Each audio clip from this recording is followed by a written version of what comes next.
iniciamos la semana pasada, que es llamamiento y caída de un rey. Hoy vamos con la segunda parte y hoy vamos a hablar acerca de cuando Saúl es ungido como rey. Yo le pido que usted preste muchísima atención, porque siempre Dios tiene cosas lindas que enseñarnos cuando estamos atentos. Quiero decirles para hacer un resumen, ¿verdad?, de lo que estamos hablando, y es que antes de Saúl, Dios gobernaba a su pueblo por medio de jueces y por medio de los profetas. Samuel era un hombre muy tremendo, muy grande. En el tiempo en que Samuel fue juez, sacerdote y profeta, hubo una estabilidad, ¿verdad? Había un hombre de Dios ahí, pero sucedió algo tremendo. Los hijos de Samuel no eran como su papá, y veían que Samuel ya estaba viejo y sus hijos tenían mal testimonio, y el pueblo dijo: ¿por qué nosotros mejor no tenemos rey como tienen los otros pueblos? Samuel se molesta un poco porque piensa que lo están desechando a él, pero Dios le dice: no te molestes, Samuel, porque no es a ti a quien están desechando, es a mí. No quieren que haya una teocracia, ¿ok? Teocracia significa gobierno de Dios. Quieren ser gobernados por los hombres como los otros pueblos. Así es como Dios comienza a buscar un hombre, que es el rey Saúl, que se convierte en el primer rey de Israel. Quiero decirles, hermanos, que ese rey no era el rey que Dios había buscado, era el rey que el pueblo pedía. De hecho, la palabra Saúl significa pedido a Dios. ¿Ok? Así es que vemos que Dios usa en varias circunstancias. El papá de Saúl, ¿alguien sabe cómo se llamaba? Cis, un hombre valeroso con mucho dinero, y resulta que se le perdieron 3 asnas a Cis, y mandó a Saúl y un criado a buscarlas. Y decíamos la semana pasada que Dios usó esas asnas hasta que llegara a Samuel, porque el propósito de Dios era que Saúl, el rey, se encontrara con Samuel el profeta, para que el profeta pudiera mostrarlo al pueblo como el rey que ellos habían pedido.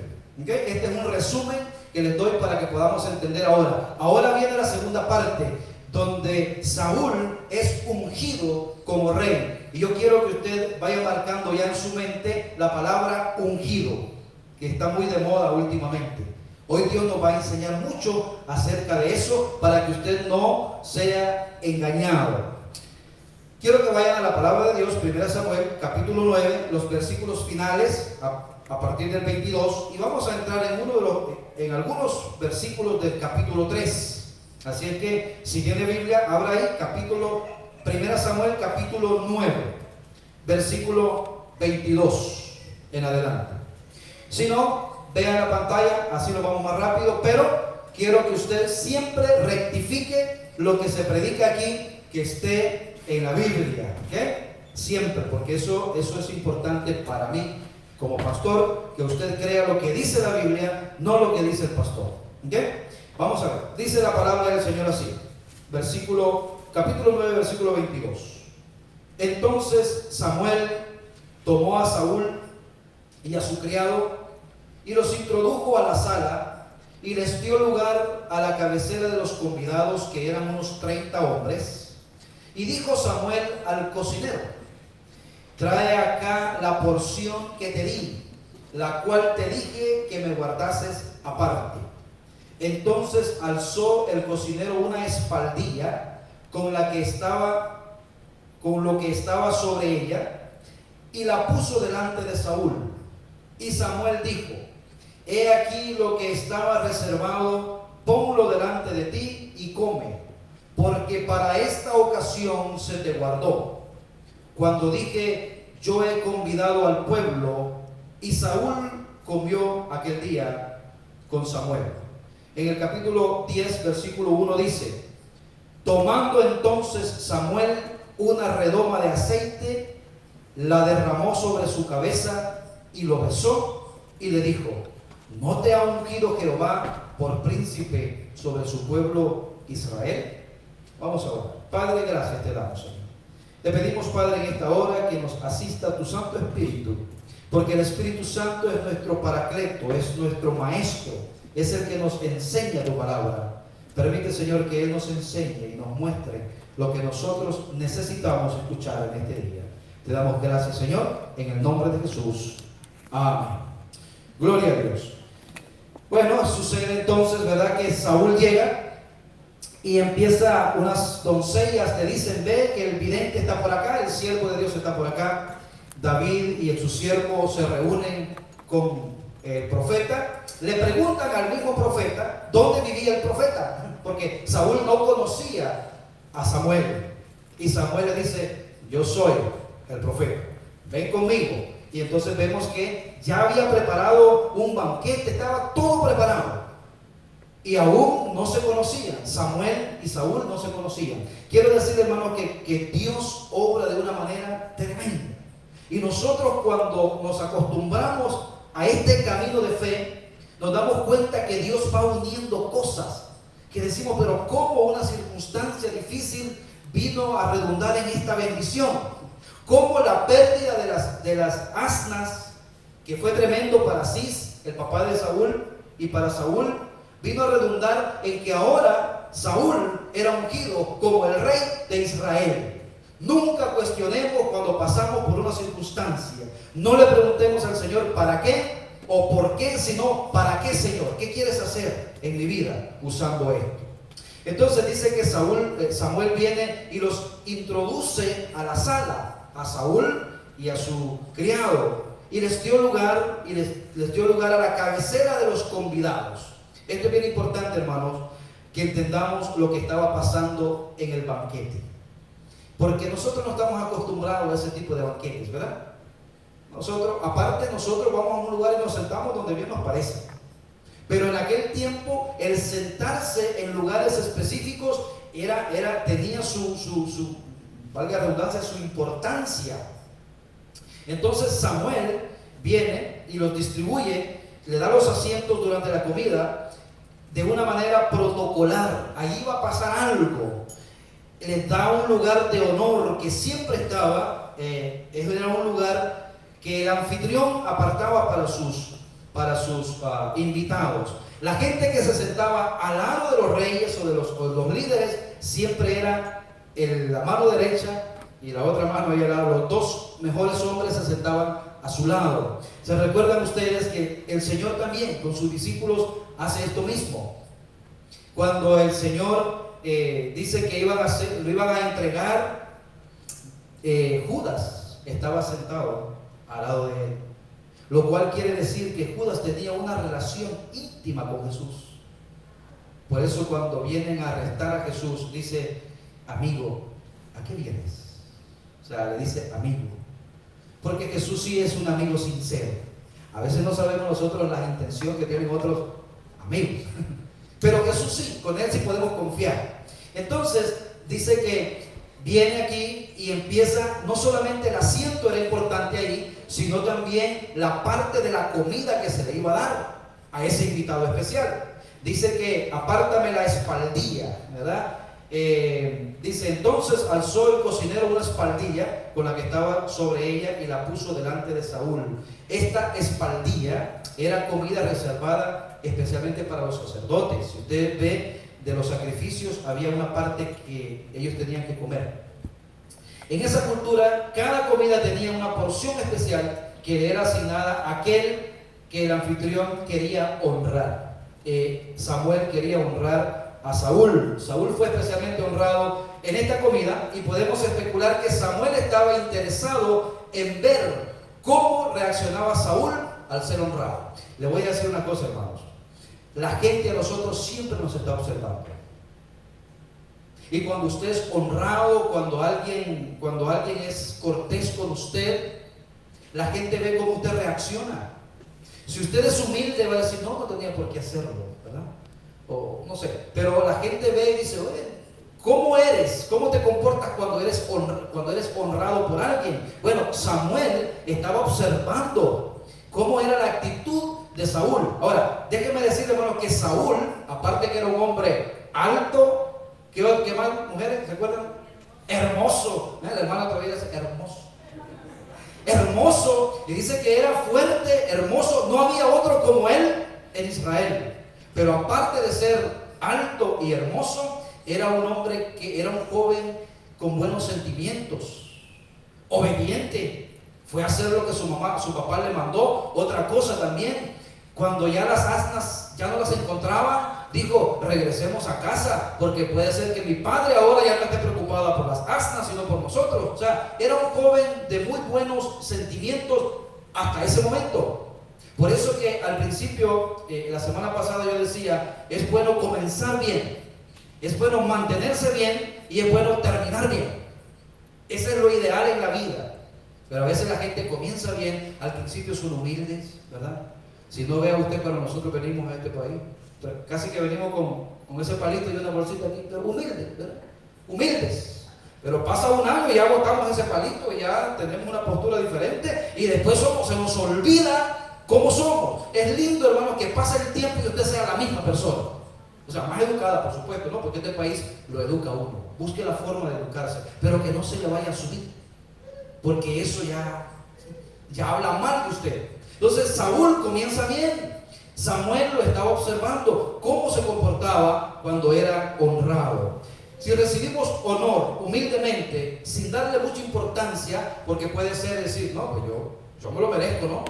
Merezco estar sentado acá, merezco un VIP, un lugar de importancia. Bueno, es interesante esto. Si recibimos honor humildemente, sin darle muchísima importancia, a volvernos orgullosos por ello, dice algo bueno de nosotros. Fíjense que Jesús dice: cuando vayas a un lugar, no vayas y te sientes en los primeros asientos. No estamos hablando de banquetes. Qué bueno, es bueno aplicarlo en la iglesia sí, véngase al frente. Pero está diciendo: no vayas y te sientes en los primeros asientos. No vaya a ser que el anfitrión tenga una persona mejor que tú, y cuando llegue esa persona a quien el anfitrión tenía reservado, te diga: levante por favor, que eso no es para usted, se me va para atrás por favor. No vaya a ser que seas avergonzado, dice la Biblia. Mejor dice: siéntate atrás humildemente, y si el anfitrión dice: no, vente para acá, pues con mucho gusto, ¿verdad? Pero es diferente. Ok, es importante. Si mostramos falsa humildad o un corazón orgulloso en la manera en que recibimos honor, nuestro defecto es nuestro carácter. Yo pensé que me iban a decir esto. Yo pensé que al llegar me iban a decir: fulano de tal, ven acá. Entonces el problema no es el anfitrión, el problema somos nosotros, que tenemos problemas de carácter. No somos humildes. A veces, hermanos, creemos que la humildad es por la forma en que nos vestimos. Hay personas que se visten y no aparentan, pero son más orgullosos que cualquiera. La humildad no es por lo que se ve por fuera, es lo que llevamos en el corazón. Ahora, Samuel y Saúl empiezan a platicar toda la noche. Fíjense que es interesante esto. Miren lo que dice el 25. Y cuando hubieron descendido del lugar alto a la ciudad, él habló con Saúl en el terrado. ¿Okay? Hablaron ahí en el terrado. ¿Qué cosa habrá hablado Samuel? Porque la Biblia solo nos da estos detalles, ¿verdad? Pero no nos dice todo lo que habló. Me imagino que Samuel empezó a hablar cómo era Dios. Acuérdense, hermanos, que Samuel se acostumbró a escuchar la voz de Dios desde que era un jovencito, desde que era un niño. Porque Samuel fue un niño que fue dejado en el templo por su madre Ana, y dice que cada año su madre le cosía unas túnicas y cada año iba a ver y le llevaba una túnica a su niño. Pero el niño fue donado a la iglesia y él empezó a escuchar la voz de Dios desde niño. O sea que Samuel era normal escuchar la voz de Dios. Me imagino que esa noche hablaron de todo. Samuel le dijo: mira, joven, lo que tú tienes en tus manos es algo tan tremendo que ni te lo imaginabas, pero ¿sabes qué? Dios te ha elegido a ti como rey. Pero tienes que tener cuidado porque este Dios es santo, es celoso, y tú tienes que mantenerte firme. No se te tiene que subir. Y empezó, no sé qué cosa, ¿verdad? Habrán hablado toda la noche. Mire, dice el 26. Al otro día, madrugaron, y al despuntar el alba, al amanecer, Samuel llamó a Saúl, esto es bien importante, que estaba en el terrado, y dijo: levántate para que te despida. Luego se levantó Saúl y salieron ambos, él y Samuel. Quiero ver esta distinción. Samuel nunca incluyó al siervo. ¿Ok? Todo es Samuel y Saúl, el siervo por ahí. ¿Ok? Está bien, déjamelo que lo importante aquí, o quien realmente Dios ha puesto sus ojos, es en él. Ahora, mire el 27. Y descendiendo ellos al extremo de la ciudad, dijo Samuel a Saúl: di al criado que se adelante, ya te alcanzará.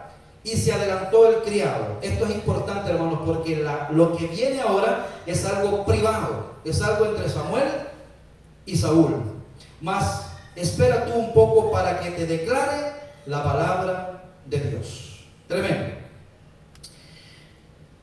Habló todo lo que le iba a decir, ¿verdad? Para que te declare lo que dice Dios. Samuel introdujo dramáticamente la unción oficial como rey que le dará a Saúl.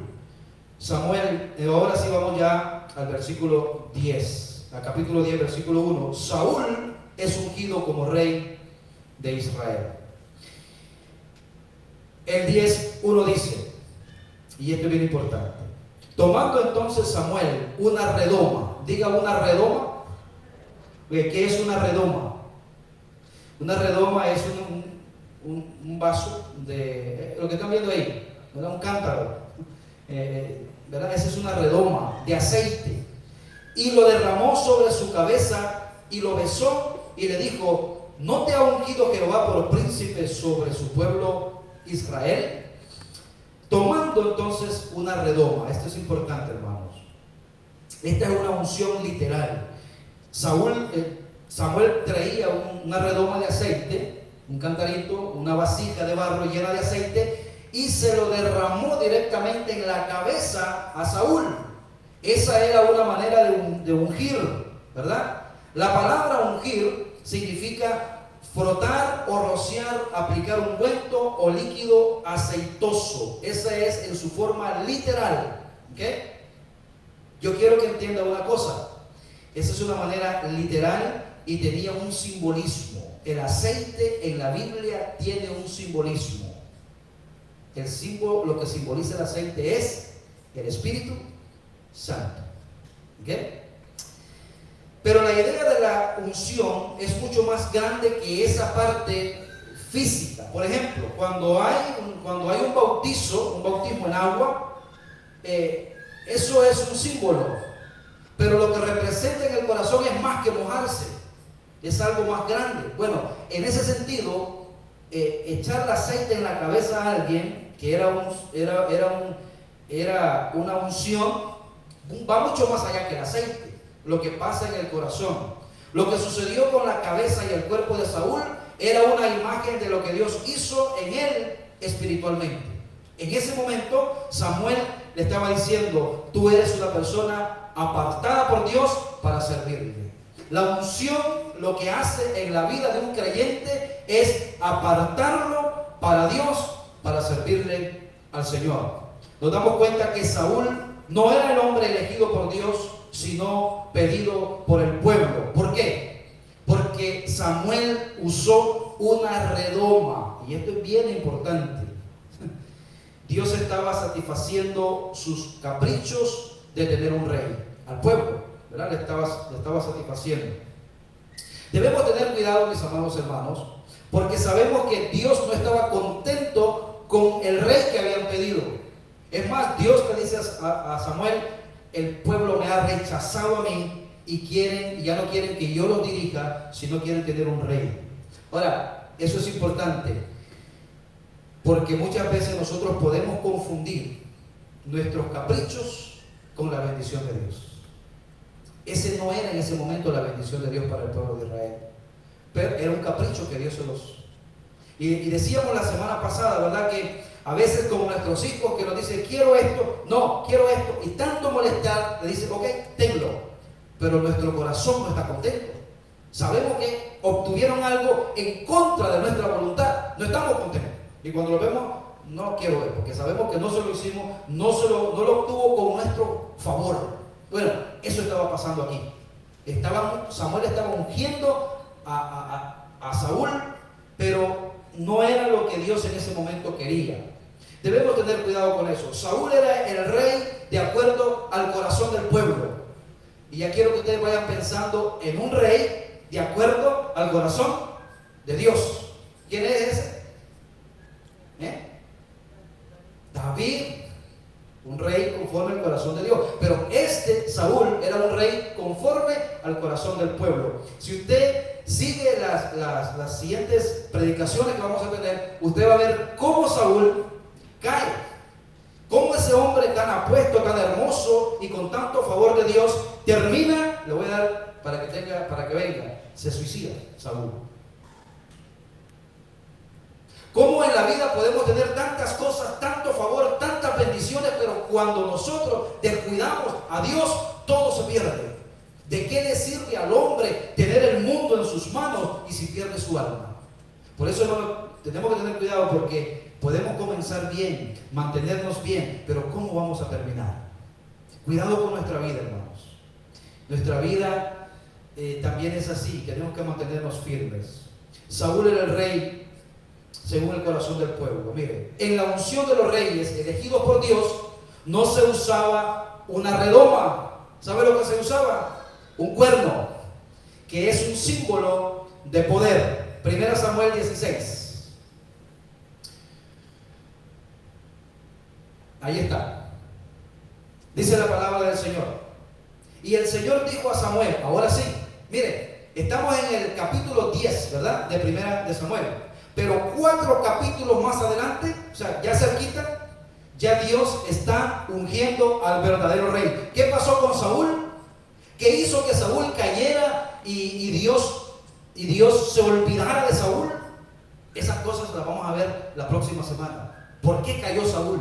Mire, Saúl llegó al extremo de consultar a los brujos, a buscar ayuda en lo paranormal, en la santería. Interesante eso. Pero miren lo que sucede, cómo eran ungidos los reyes que Dios elegía. Y el Señor dijo a Samuel: ¿hasta cuándo te lamentarás por Saúl? Ya Samuel estaba triste. Después que yo lo he desechado para que no reine sobre Israel. Llena tu cuerno de aceite. Ve, ya no es una redoma, ya es un cuerno.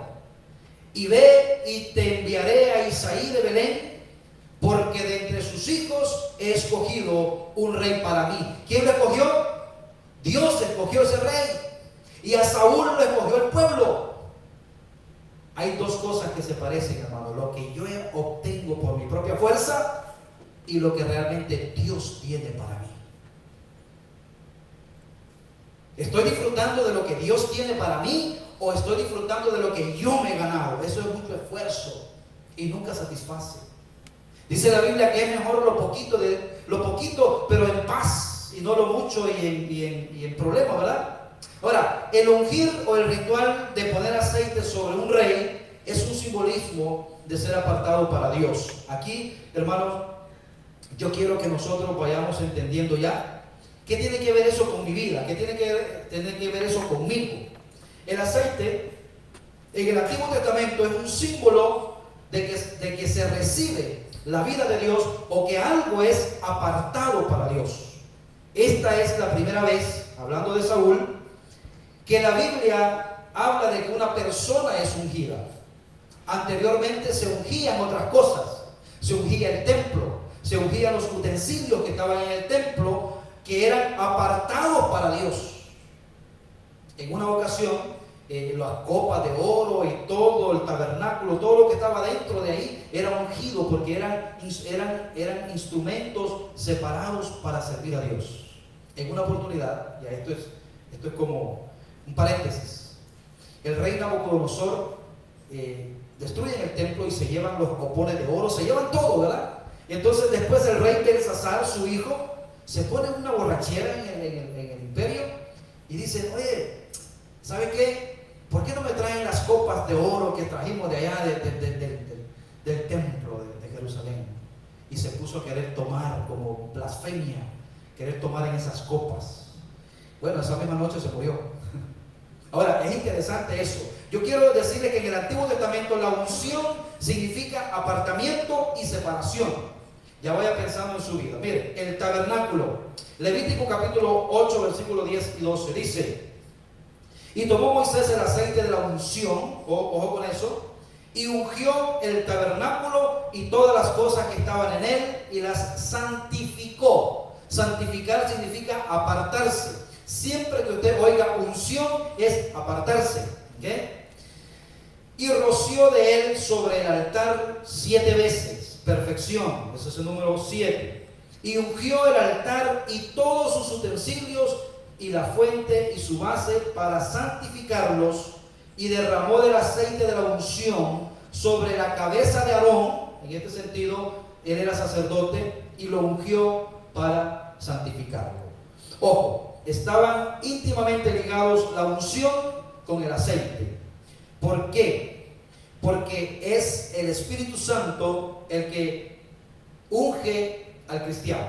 El aceite es un símbolo del Espíritu Santo. ¿Okay? Ahora, dice la palabra de Dios que nosotros, cuando venimos a Cristo, le entregamos nuestro corazón, también recibimos una unción, y esa unción es el Espíritu Santo en nosotros. Ahora, ¿para qué es la unción? ¿Para qué se ungían las cosas? Para apartarlas para el servicio de Dios. ¿Con qué se ungían? Con aceite. Ahora, ese era un simbolismo. Ahora las almas, los cuerpos, los corazones son ungidos por el Espíritu Santo, y de esa manera el Señor nos aparta. Los que hemos confiado en Cristo para nuestra salvación, tenemos la unción del Santo. Y aquí quiero entrar en ese aspecto en que todo cristiano tiene la unción de Dios.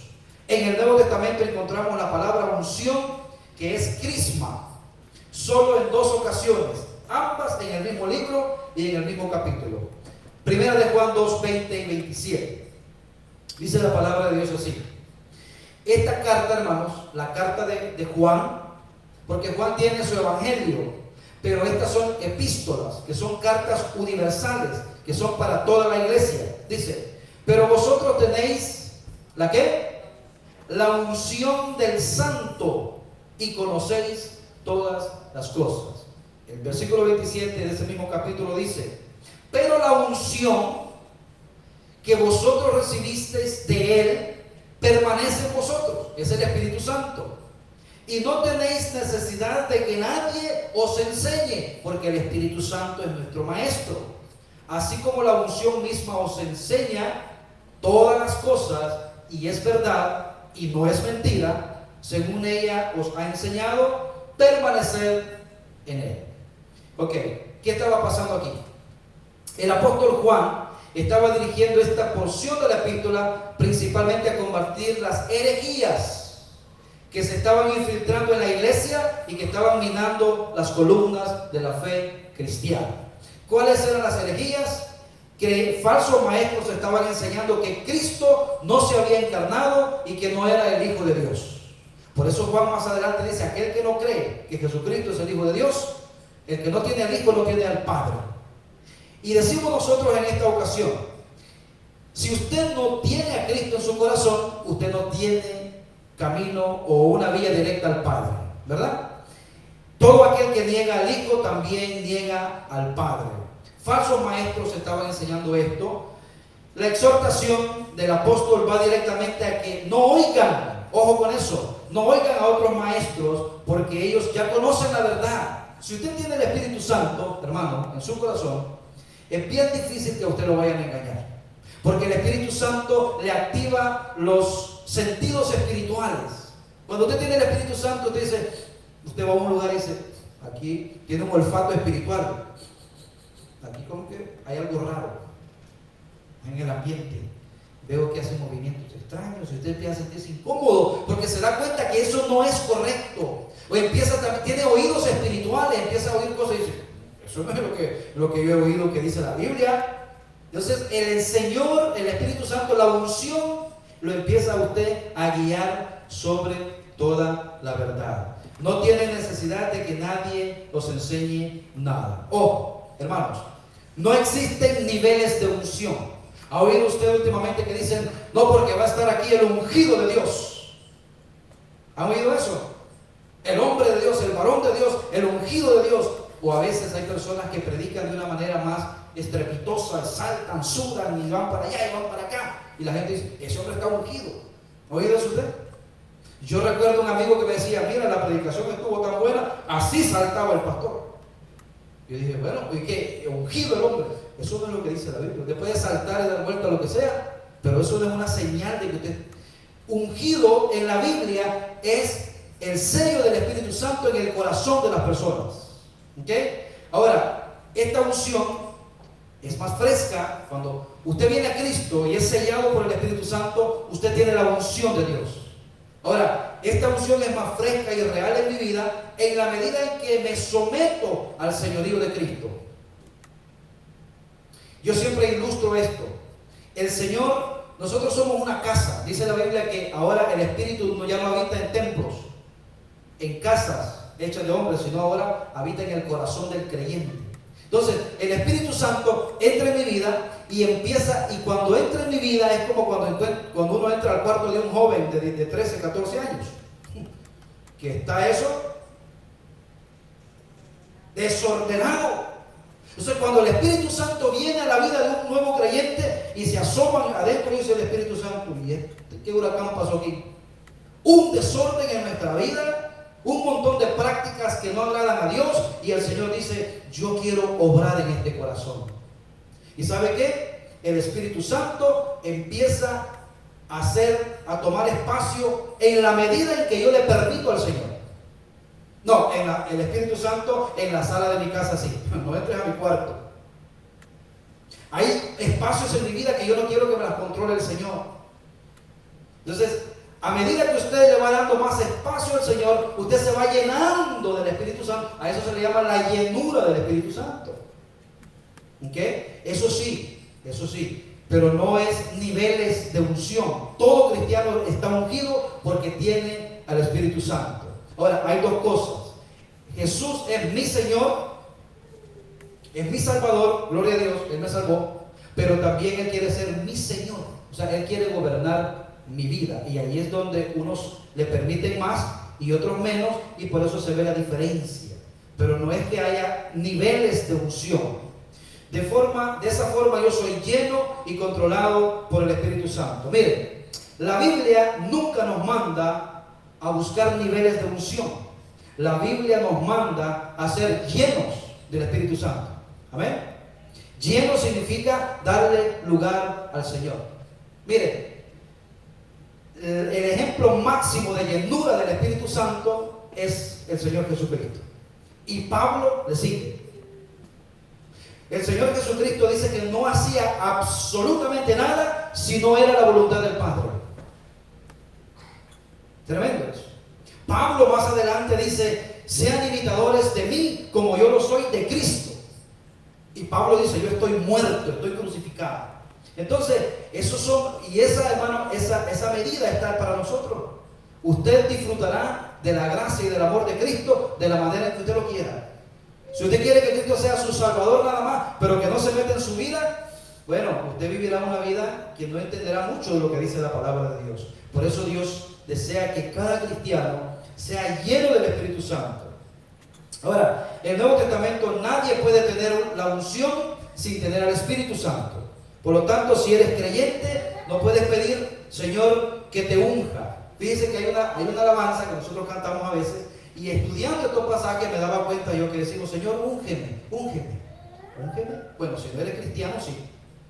Señor te unge, te sella con su Espíritu Santo. Pero un cristiano no puede estar pidiendo al Señor, úngeme. Es como si un niño tierno que puede hablar y decir, mamá, yo quiero nacer. ¿Cómo? Ya naciste hace un año, 2. O sea, es irreversible. Una vez que uno nace de nuevo, es irreversible. Así que hay muchas cosas que tenemos que ir mejorando con la palabra del Señor. Volviendo al rey Saúl, porque quería que viéramos eso. Dice ya aquí en el versículo, capítulo 10, 1. Tomando entonces Samuel una redoma de aceite, lo derramó sobre su cabeza y le besó. Es interesante, ya vimos que le puso la redoma de aceite en la cabeza, pero dice que le besó, y esto es importante. No solamente era un saludo, sino también era una señal de apoyo personal de Samuel para Saúl. Hermano, vemos una cosa bien interesante en el corazón de Samuel. Dice, si esto es lo que el pueblo quiere y Dios está en el asunto, yo también con todo mi corazón voy a apoyar a este muchacho. Porque él no tiene la culpa la tiene el pueblo. Y le dice al final del 10, ¿no te ha ungido Jehová por príncipe sobre su pueblo Israel? Es interesante, aunque fue Samuel quien derramó sobre él, fue Dios espiritualmente quien lo estaba ungiendo. Y esto es bien importante, hermanos, porque aunque sea un hombre, un pastor, cuando usted decide someterse a Dios, no es Dios directamente usando la vida de un siervo, de un pastor, porque realmente lo que sucede es lo que Dios hace en el corazón. Esta era una unción secreta. Esto es importante, hermano. La unción, el momento de ser ungido por Dios, es algo entre usted y Dios, es secreto. No, vente, vamos juntos, ni tampoco es, pase al frente, venga, reciba la unción. No, Señor, porque la unción la da Dios y es un momento entre usted y Dios. Puede ser que la unción o el Espíritu Santo venga a su vida en un momento en que usted está solo en su casa, no puede dormir, son las 12 de la noche, todo el mundo está en silencio, usted está preocupado, Dios obra y usted recibe al Señor en su corazón. Es algo en secreto. Samuel lleva a Saúl solo, ¿verdad? Como cristianos, nuestra unción a menudo llega en una manera privada, no necesariamente en una ceremonia pública o ostentosa, ¿verdad? Era una unción memorable y evidente para Saúl. Para el cristiano también, el momento en que somos sellados y fortalecidos por el Espíritu Santo debe ser un momento memorable. Yo tengo que acordarme, tal vez no el día ni la hora exactamente, bueno, el día tal vez, pero si usted tiene que acordarse cuando Dios, fíjese que esto es bien importante, hermano. El apóstol Pablo dice, yo iba un día camino a Damasco y me pasó esto y fui apartado. Tal vez no sea tan dramático como Pablo, pero usted tiene que acordarse el día en que usted tuvo un encuentro personal con Cristo. Eso sí es importante. Y después tiene que ser evidente por los frutos. Tiene que ser evidente. Saúl podía mirar hacia atrás y poder decir, wow, el Señor me ungió. Ahora, le voy a decir una cosa. Saúl era un muchacho que no sabía nada de las cosas espirituales, pero necesitaba ser confirmado en su corazón para saber que él era el rey de Israel. Hermano, este era un trabajo que Dios había puesto en él, no fácil. Iba a ser el príncipe sobre el pueblo de Israel. Mire, ese día fue intenso para el joven Saúl. Muchas cosas sucedieron en 24 horas. Y vamos a ver rápidamente para ir ya en la recta final. Podemos imaginar que a Saúl le costó procesar las palabras que le había dicho el profeta. ¿Sabe por qué? Él 3 días antes no sabía nada de esto. Él vivía con su papá, con su ganado, y se perdieron estas asnas. Y entonces ahora resulta que Saúl es ungido y es el rey de Israel. Él no puede comprender todas estas cosas. Y para que él comprenda todas estas cosas, Dios prepara una serie de señales que no las vamos a estudiar a fondo, solo las vamos a leer para que veamos cómo Dios realmente convence a Saúl de que él es el rey de Israel. Vamos a ver señal número 1. Está ahí en el versículo 2. 1 Samuel 10:2. Señal número 1. Mire, le dice Samuel, para que te des cuenta que todo esto es de Dios, mira lo que te va a acontecer hoy mismo. Le dice, hoy después que te hayas apartado de mí, hallarás 2 hombres, no 3 ni 4, junto al sepulcro de Raquel, en el territorio de Benjamín, en Selsa, los cuales te dirán, o sea, no solamente eran 2, sino que tenían un mensaje. Las asnas que habías ido a buscar se han hallado. Eso te lo van a decir estos hombres. Tu padre ha dejado ya de inquietarse por las asnas y está afligido por vosotros, diciendo, ¿qué haré acerca de mi hijo? Esto es interesante. Este sepulcro es interesante, ¿no? Él es en el territorio de Benjamín. Yo quiero que usted entienda que Saúl viene de la tribu de Benjamín, tribu a la que pertenecía él. Esta señal no era tan sorprendente porque era una ruta común y también era una ruta natural para él, de manera que él transitaba por ahí. Eso no era tanto. Ahora, lo que sí no era fácil era que le dijeran esas palabras. Encontrar dos hombres por ahí era normal, pero que le dijeran las palabras exactas que le dijo Samuel, eso sí ya era un poquito más difícil. Señal número 2. Bueno, aconteció, ¿verdad? Y luego de ahí, después de que te encuentres con estos hombres, dos hombres que te van a decir esto, sigue adelante. Y luego de ahí, sigas más adelante y llegues a la encina de Tabor, te saldrán al encuentro tres hombres. Aquí ya no son dos, ahora son tres hombres que suben a Dios en Betel. Ojo, estos hombres van a la casa de Dios, porque Betel significa casa de Dios. Estos hombres llevan ciertas ofrendas. Mire lo que va a pasar con eso. Llevando uno 3 cabritos, otro 3 tortas de pan, y el tercero una vasija de vino, los cuales luego que te hayan saludado, pero te van a saludar primero, te darán 2 panes, los cuales tomarás de mano de ellos. Solamente te van a saludar y te van a dar 2 panes. Y mire qué interesante, hermano. Estos panes eran para consagrarlos al Señor en el templo. Sin embargo, eso extraño iban a hacer estos hombres sin conocer a Saúl. Esta segunda señal era más difícil de predecir, ya que allí encontraría a 3 hombres, los cuales le darían panes que originalmente estaban destinados como ofrendas al Señor. Pero eso no era tan común compartirlo. Por lo tanto, fue evidente que Dios tocó los corazones para que lo hicieran. Mire, yo no sé si usted se recuerda, pero hay una parte cuando Jesucristo va a ser crucificado. El Señor le dice, los discípulos le dicen: Señor, ¿y dónde vamos a comer la Pascua esta noche?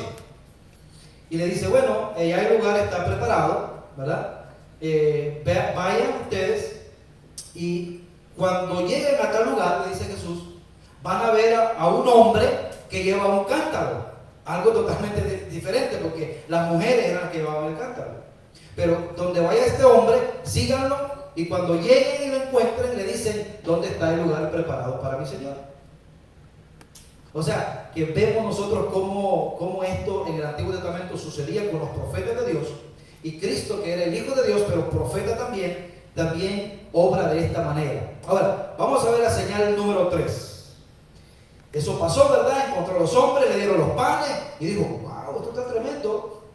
Ese día lo había ungido Samuel, ya llevaba dos señales. Vamos a ver la señal número 3. Después de esto llegarás al collado de Dios, donde estaba la guarnición de los filisteos, y cuando entres allá en la ciudad encontrarás una compañía de profetas que descienden del lugar alto, y delante de ellos salterio, pandero, flauta, arpa, y ellos profetizando. Entonces el Espíritu de Jehová, ojo que dice Espíritu con E mayúscula, que es el Espíritu de Dios, vendrá sobre ti con poder, y profetizarás con ellos, y serás mudado en otro hombre. El Espíritu vendrá sobre ti y te transformará en otro hombre. Hermano, eso es lo que sucede también cuando nosotros venimos a Cristo. El Espíritu Santo nos sella, y aunque tenemos la misma cara, ya no tenemos el mismo corazón. Cuando ya vamos habitualmente a hacer lo que antes hacíamos, decimos: oh. Y ya no nos sale bien, ya no nos gusta, y entonces Dios nos va apartando y Dios nos va santificando para servirle a Él. Esta última señal es importante. Las primeras 2 señales vimos que no tenía nada que ver Saúl. Saúl solamente tenía que esperar que sucediera tal como el profeta le había dicho. Pero en esta ya se involucra Saúl, en esta última señal. Saúl mismo haciendo algo sobrenatural, fuera de sus capacidades. Cuando el Espíritu de Dios desciende sobre él, a partir de ese momento, él ya no era el mismo hombre. Eso es importante, hermano. La traducción dice que se convertiría en un nuevo hombre, literalmente en otro hombre. Todas estas señales se cumplieron el mismo día. Ya Saúl, imagínense, Saúl iba para su casa. con todo esto, ya las asnas, dice, ¿cómo salí por las asnas? Y ahora vengo con una promesa de que soy rey, soy ungido, empiezo a ver todas estas cosas que están pasando en mi vida. Hermano, cuando venimos a Cristo, eso es lo que sucede. Dios le da vuelta a todo nuestro proyecto. Dios le da vuelta a todos nuestros planes y decimos, ahora yo me veo en esto, amo al Señor, quiero seguir, tengo hambre por el Señor. Es porque Dios ha puesto el corazón, sus ojos en nosotros, hermanos. Hasta este momento solo Samuel y Saúl sabían sobre la unción del primer rey de Israel, algo que Saúl guardaba en su corazón. Y solo Samuel sabía, los dos sabían eso. Ahora, le tocaba al profeta informar a todo el pueblo, y con esto vamos a ir finalizando. Ya las señales se dieron. Ahora al profeta Samuel tenía que presentarle al pueblo de Israel su nuevo rey, porque estaban esperando. Mientras tanto, Samuel le dio instrucciones a Saúl y lo citó para el anuncio público. Mire, ahora ya Samuel llama a todo el pueblo y va a ir a un lugar importante para Saúl y para Samuel, y ahí frente a todo el pueblo le va a presentar al rey. Todo lo que hasta hoy había acontecido en la vida de Saúl tiene que ver con señales, pero viene la hora de ser obediente al mandato de Dios. Es interesante esto. Y sabemos, hermanos, cuando terminemos la vida de Saúl, nos vamos a dar cuenta que esa palabra le faltó. No fue obediente. Y la desobediencia lo llevó al fracaso. Aquí debemos prestar suma atención, hermanos, porque nos gustan las señales. A todo el mundo le gusta, ¿verdad? Un milagro, Dios hizo tantas cosas. Hermano, quiero dar testimonio de un milagro que Dios hizo en mi vida. Sí, muy lindo todo eso. Pero cuando nos toca ser obedientes, cuando nos toca doblegar nuestra carne, yo creo que ahí es cuando fallamos. Ahí es cuando la carreta se... Y ahí es donde nosotros tenemos que decir, Señor, yo creo en tus promesas y me gozo en tu presencia, pero es el momento de ser obediente. Cuando no estoy en el templo, cuando estoy fuera. Vamos a ver. Dios espera obediencia de nosotros. 1 Samuel 10:8 dice, aquí está ya. Y aquí está ya la instrucción que Samuel le da a Saúl. Le dice, luego bajarás delante de mí a Gilgal. Ojo, hermano, con este lugar, porque Gilgal es el lugar donde Saúl sería entregado como rey frente al pueblo de Israel. Pero también ahí es donde él cometería su peor error más adelante. Dice, entonces descenderé yo a ti para ofrecer holocausto y sacrificar ofrenda de paz. Debía esperar que el varón de Dios llegara para ofrecer sacrificio a Jehová.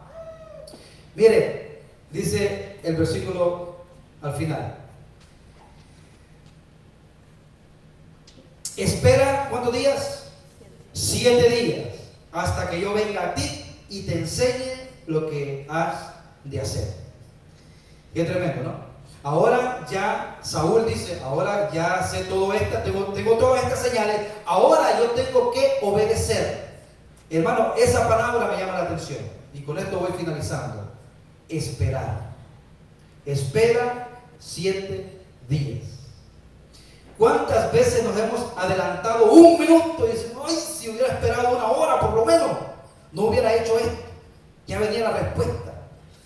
Pero nosotros nos desesperamos. Conclusión del mensaje, porque vamos a seguir la próxima semana y las cosas se están poniendo mejor. Dios tiene planes, hermanos, para su vida. Amén. Dios tiene planes para nosotros, pero no es a nuestra manera ni es en nuestro tiempo. Dios tenía planes para Saúl. Te vamos a presentar como rey, pero tienes que esperar, ¿cuántos días? 7 días hasta que yo venga. Debemos pedir al Señor que no nos gane la desesperación y nos adelantemos a lo que Dios ya ha establecido. A veces, hermanos, por precipitarnos, no disfrutamos de la bendición de Dios. Los jóvenes que todavía esperen, no se precipiten y verán que Dios tiene algo maravilloso para ustedes. Pero no echen a perder la obra de Dios por la impaciencia. quiero decirles esto, que ya lo he dicho en otras oportunidades. Un niño, una madre tenía un rosal, muy lindo, y estaban todos sus capullos, bien bonitos así. Y la mamá esperaba ese momento, lo había regado todo el verano, y esperaba ese momento en ver sus rosas. Pues un niño inquieto, pequeño, su hijo, se levanta un día y no se oía nada del niño. Cuando un niño está en silencio, hay que tener cuidado. ¿Sabe lo que estaba haciendo el niño? Se fue al jardín y agarró todos los pétalos y los empezó a abrir. Y cuando la mamá se levantó, le dijo: mamá, quiero que veas una cosa, ven, mira qué lindas están tus flores. Todos los pétalos en el piso. La mamá se puso triste y dijo: hubieras esperado un momento, porque naturalmente ellas se iban a abrir. Hermano, a veces somos así, la impaciencia nos gana y nos comemos el mango verde. ¿Qué carita pone cuando usted come el mango verde? Esa no es la intención. La intención es que se lo coma con todos sus nutrientes, bien rico, ¿verdad? Ah, no, pero con sal es rico, dicen algunos por ahí. Ahora, lo que quiero decir, hermano, es que todo en el tiempo de Dios es perfecto. Espera 7 días. Te digo, yo no sé cuántos días va a esperar usted y qué tiene que esperar. Espera en Dios. No se adelante. No usted tome decisiones porque dice: no, pero no pasa nada, pastor. Yo espero y espero, ¿y hasta cuándo voy a esperar? El Señor dice: espera 7 días hasta que yo venga y te voy a mostrar qué es lo que tienes que hacer. No se preocupe si todos van corriendo. Porque sí, ¿verdad? Si todo el mundo corre, decimos: bueno, ¿yo qué hago? No, creo que como que nos van alando. Tranquilo, hermano, esperen al Señor. Espera 7 días y se te dirá lo que tienes que hacer.